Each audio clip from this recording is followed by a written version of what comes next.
Battle! Pull! Oh! Yeah!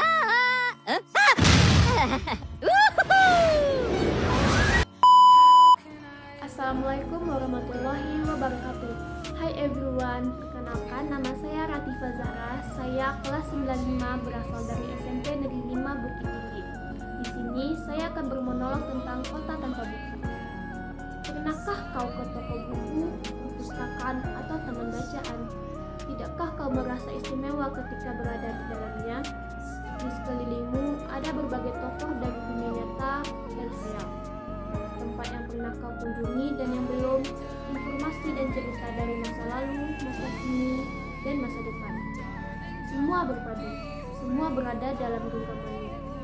Saat berada di antara buku, tidakkah kau merasa menjadi raja dan ratu? Ruang dan waktu seolah menyatu tanpa batas. Kau bisa terbang melintas sekat negara dan melewati berbagai zaman. Kau bisa menyelam ke dalam samudera, melayang ke angkasa, bercanda dengan aneka satwa, dan berkelana di tengah padatnya kota, juga di lembah raya. Kau tahu, buku adalah jendela dunia, pintu pengetahuan, dan pintu wawasan. Muhammad Hatta, sang proklamator, berkata, "Aku rela dipenjara asalkan bersama buku, karena dengan buku aku bebas. Melalui buku, manusia terbebas dari ketidaktahuan. Tempat-tempat yang dipenuhi buku adalah harapan berkembangnya pengetahuan dan wawasan." Apa jadinya jika kota tanpa buku?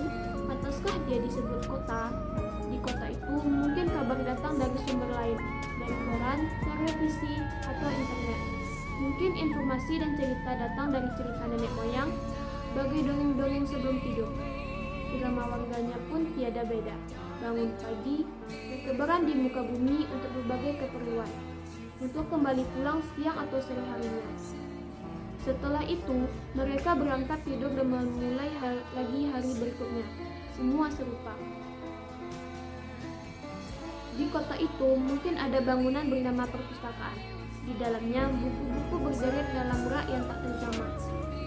Tiada tangan meraih dan membuka halaman demi halaman dengan sukacita. Mungkin juga ada tumpukan buku di sudut-sudut sekolah yang sepi dan menggebu. Jarang dikunjungi, jarang dibaca. Buku-buku di sana teronggok tanpa nyawa.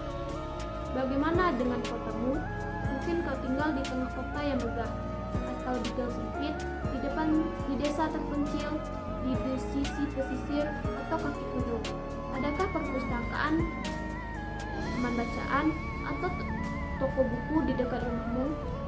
Jika ada, apakah tempat itu menjadi wadah berkumpulnya anak-anak dan warga, menjadi pusat berkembangnya wawasan dan pengetahuan, atau hanya menjadi pajangan? Maukah kau menjadi orang yang menghidupkannya? Kau bisa mengunjunginya dan mengajak teman-teman membaca berbagai cerita di sana. Jadikan tempat itu sumber kegembiraan dan pengetahuan. Jika tempat itu belum ada, maukah kau menjadi orang yang menghadirkannya? Kau bisa memulainya dari sebuah sudut di teras rumahmu. Ajak teman-temanmu memulai langkah lari. Jangan biarkan waktu berlalu tanpa buku. Siapapun dirimu, bersahabatlah dengan buku. Dia akan menjadi teman setiamu sepanjang waktu. Sekian, Assalamualaikum warahmatullahi wabarakatuh.